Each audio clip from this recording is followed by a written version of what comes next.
Israel पर Iran और Hezbollah की तरफ से अभी तक के सबसे बड़े हमले का खतरा बढ़ता ही जा रहा है। दरअसल अमेरिकी अखबार द न्यूयॉर्क टाइम्स ने अपनी रिपोर्ट में खुलासा किया था कि ईरान इजराइल पर 15 अगस्त 2024 तक जवाबी हमला कर सकता है।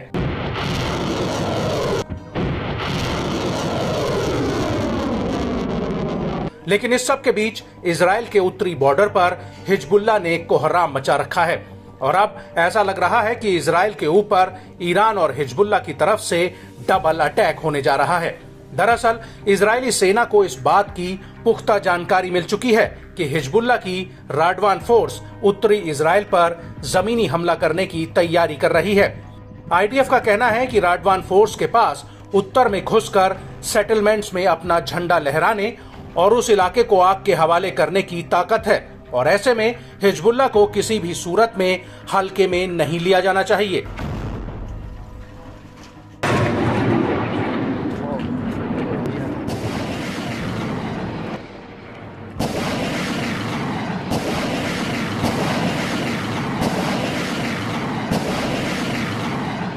लेकिन इजराइल पर कोई बड़ा हमला करने से पहले हिजबुल्लाह हर सेकंड में उत्तरी इजराइल को अपने हमलों से दहला रहा है और अब इसी कड़ी में हिजबुल्लाह ने हर एक मिनट में उत्तरी इजराइल पर 6 बड़े हमले किए हैं, जिससे इजराइल दहला हुआ है। हिजबुल्लाह का कहना है कि गैतौन में बने नए 146वीं डिवीजन के हेडक्वार्टर को ग्रेड रॉकेट के साल्वो से उड़ा दिया गया। हिजबुल्लाह का यह भी कहना है कि उसने 12 अगस्त 2024 की सुबह इस हमले के बाद मैतुला सेटलमेंट में कई राउंड रॉकेट और गोला बारूद दागा है और इस हमले के कुछ घंटों बाद सुमाका मिलिट्री साइट पर गोला बारूद से हमला किया गया और शाम होते होते करीब 7:15 पर हिजबुल्लाह ने हनीता मिलिट्री साइट के करीब इजरायली सैनिकों के ऊपर बड़ा हमला कर दिया। हिजबुल्लाह के मुताबिक इस दौरान अल अलम मिलिट्री साइट पर भी हमला किया गया है और अल मलिकिया साइट पर तो सीधे रॉकेट हमला किया गया, जिससे आईडीएफ को भारी नुकसान हुआ है। वहीं हिजबुल्लाह के इन हमलों के बीच इजरायली सेना के chief of staff lieutenant general Herzi Halevi ने आईडीएफ की एक बड़ी बैठक की है, जिसमें उन्होंने कई मोर्चों से युद्ध की योजना को मंजूरी दे दी है। हलेवी का कहना है कि हम उच्च स्तर पर युद्ध के लिए तैयार हैं। बड़ी बात यह है कि इस मीटिंग में आईडीएफ के deputy chief, intelligence head, operation के डायरेक्टर्स, उत्तरी कमांड के मुखिया और एयरफोर्स के हेड ने हिस्सा लिया था। आपको बता दें कि इस मीटिंग के पीछे एक बड़ा कारण है, वो ये कि 12 अगस्त 2024 को अमेरिकी फॉक्स न्यूज ने अपनी एक खबर में कहा कि इजराइल पर अगले 24 घंटों में ईरान और हिजबुल्लाह की तरफ से हमला हो सकता है, जिसके मद्देनजर आईडीएफ ने ये मीटिंग बुलाई थी। इसको लेकर इजराइल के रक्षा मंत्री योव गैलेंट का कहना है कि हम सतर्कता और तैयारी के दौर में हैं। तेहरान और बेरूत से खतरा हकीकत में कभी भी बदल सकता है और सभी को इसके बारे में तैयार रहने के लिए बताना जरूरी है।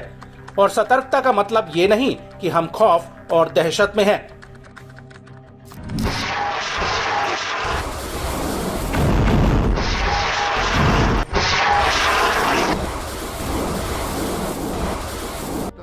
वहीं इस सब के बीच ईरान के ऊपर इंटरनेशनल प्रेशर बढ़ता ही जा रहा है।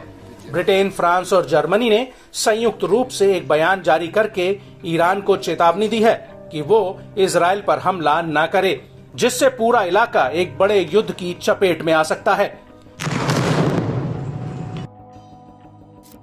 तीनों देशों ने अपने बयान में कहा कि हम गंभीरता से इस क्षेत्र में बढ़े हुए तनाव को लेकर चिंतित हैं और तनाव कम करने और इलाके में स्थिरता को लेकर अपनी प्रतिबद्धता पर एकजुट हैं।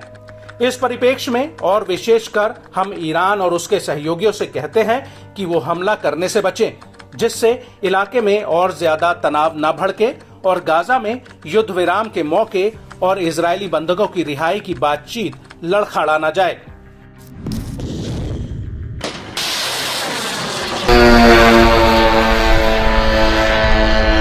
आपको बता दें कि ब्रिटेन, फ्रांस और जर्मनी ने कहा कि अगर ईरान ने इजराइल पर हमला किया तो वो अपने कृत्यों और शांति और स्थिरता को खत्म करने की जिम्मेदारी लेगा। हालांकि इतना सब होने के बावजूद ईरान के विदेश मंत्री अली बाघेरी कानी ने चीन के विदेश मंत्री वांग यी से साफ कह दिया है कि ईरान के पास उपयुक्त जवाब देने और रोकने का अधिकार है।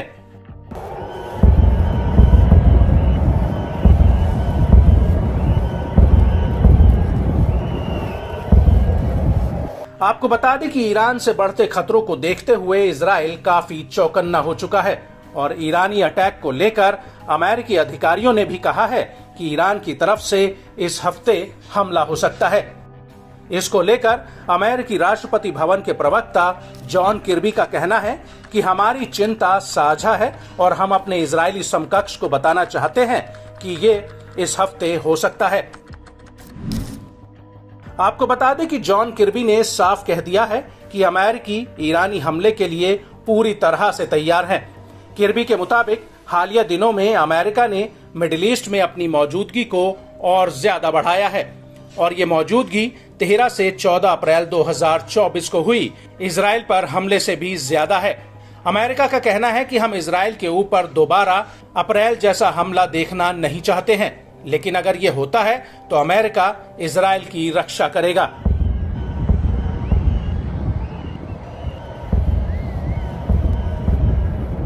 I'll just say a couple of things. Number one, we still believe a ceasefire deal is the best way to bring this war to an end. Look, when the Supreme Leader says he's going to avenge, we have to take that seriously. Now, I don't know what they're going to do or when they're going to do it, but we got to make darn sure that we're ready and that we have the capabilities in the region to be able to help Israel defend itself and, quite frankly, defend our own people, our own facilities, our own national security interests. We've also been very, very consistent about proving, not just with words, but with action, that we're going to stand up and defend Israel. I mean, on April 13th, when Iran launched 300 missiles and drones, the United States had aircraft fighter planes in the air to knock them down. We've now added additional naval and air assets to the region to help defend Israel again. I think we've proven time and time again that we're going to support Israel.